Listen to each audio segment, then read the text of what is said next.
Hey guys what's up. So this is your educator Adarsh Raj और बच्चों मैं लेके आ गया हूँ सीबीएसई बोर्ड की जो आज डेट शीट रिलीज हुई है, जिसका हम लोगों को बेसब्री से इंतजार था। वो आज रिलीज हो गई है। तो ये आपकी डेट शीट है टर्म 2 के लिए, क्लास 10th। ठीक है बच्चों, तो ये आपकी डेट शीट आ गई है। डेट शीट में आपको डिटेल में बताऊंगा, बट पहले मैं आपको दिखा देता हूँ इस पेपर की जो मैं आपके सामने खोल के बैठा हूँ, इसकी ऑथेंटिसिटी कितनी है, क्या ये पेपर ऑथेंटिक है कि नहीं है। तो देखिए बेटा, यहाँ पे मेरे पास नीचे सिग्नेचर हैं। यहाँ पे किसी भी पेपर को हमें देखने के लिए सबसे पहले सिग्नेचर देखते हैं। तो यहाँ पे मिस्टर संयम भारद्वाज के सिग्नेचर हैं, कंट्रोलर ऑफ एग्जामिनेशन 11/3/2022। ठीक है, तो ये आज की ही रिलीज की हुई डेट शीट है और मैं आपको बताने जा रहा हूँ आपकी डेट शीट। तो देखिए बेटे, जो पहला पेपर है वो 26 को है, ये इन्होंने कंफर्म कर दिया था 26 को, है ना। तो उसके बेसिस से पहला पेपर जो है आपका वो है बेटा पेंटिंग, राई, गुरुंग, तमांग, शेपरा और थाई। ठीक है, ये आपके लैंग्वेज पेपर है मेरे ख्याल में। इसके बाद जो हमारा सब ज्यादा बच्चे जो चूज करते हैं वो हमारा इंग्लिश। तो इंग्लिश लैंग्वेज का जो पेपर है आपका वो है बच्चों 27 अप्रैल को। तो पहली डेट शीट में डेट जो हो गई वो हो गई 27। ये आप लोग का हो गया इंग्लिश का पेपर। फटाफट नोट करते जाइए। सेकंड जो है बेटा, जो हम लोग इम्पोर्टेंट सेकंड पेपर देखते हैं वो हमारा है बेटे म्यूजिक। बहुत सारे बच्चे म्यूजिक अकाउंटेंसी जो है चूज करते हैं। तो बेटा आपका जो पेपर है वो है 4 मई को। तो 27 को आपका फर्स्ट पेपर हो गया, 4 मई को आपका सेकंड पेपर है। ये किस चीज का है? म्यूजिक का और प्लस अकाउंटेंसी का। ठीक है बच्चों, ये नोट कर लिया। इसके बाद आगे बढ़ जाइए। इसके बाद देखिए 4 के बाद सीधे अगला पेपर आपको 5 का मैथ का पेपर। तो बहुत इंपॉर्टेंट है, प्रिपरेशन आपको पहले से ही रखनी पड़ेगी। मैथ के पेपर में कोई छुट्टी नहीं है अकाउंटेंसी वाले बच्चों के लिए। तो यहाँ पे देखिए फिफ्थ जो है, 5 मई को आपका मैथ्स का पेपर है, चाहे वो स्टैंडर्ड सब्जेक्ट का हो या बेसिक मैथमेटिक्स का हो। तो फिफ्थ को आपका जो पेपर है वो है बच्चों मैथ का। तो ये ध्यान रखना है। इसके बाद नेक्स्ट संस्कृत का पेपर है। बहुत सारे बच्चों ने संस्कृत ऑप्ट किया होगा। संस्कृत का पेपर है आपको 7 मई का।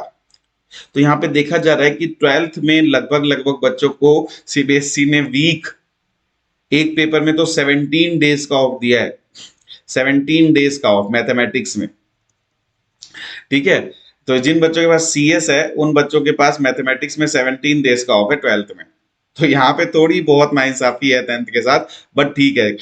अब संस्कृत से साइंस में आपको 2 दिन का गैप दिया गया है, 2 डेज का। तो आपका जो साइंस का पेपर है बेटा वो 10 मई का है। साइंस का पेपर आपका 10 मई का है। ठीक है, इसके बाद आगे बढ़ते हैं। इसके बाद एलिमेंट ऑफ बिजनेस, ये पेपर है आपका 13 मई का। कुछ बच्चे अगर business studies as a optional subject पढ़ रहे होंगे। इसके बाद देखिए अगेन एक भी दिन का गैप नहीं दिया गया है एसएस के लिए।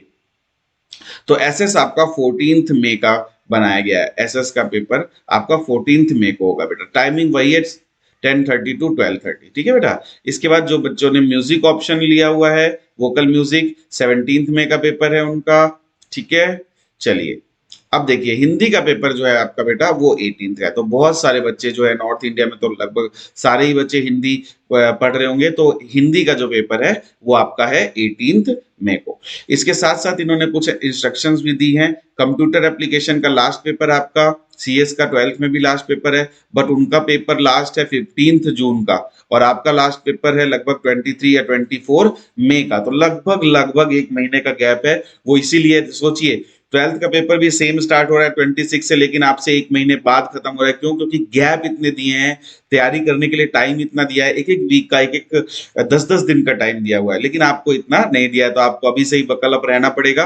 कंप्यूटर एप्लीकेशन और इंफॉर्मेशन टेक्नोलॉजी।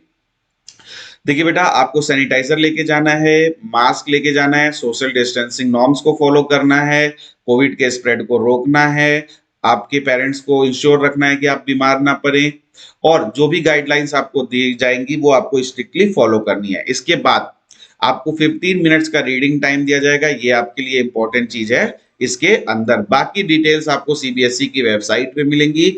जैसे ही आएंगी मैं आपको खुद ही बता दूंगा।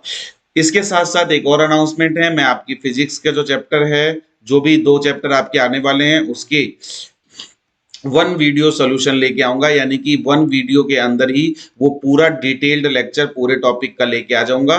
उसके बाहर से आपका कुछ भी नहीं आएगा पेपर के अंदर। तो इसके लिए आप लोग वेट करिए। फिलहाल इस वीडियो को लाइक करिए और शेयर करिए। ठीक है, मिलता हूं आपके साथ नेक्स्ट लेक्चर में। ठीक है।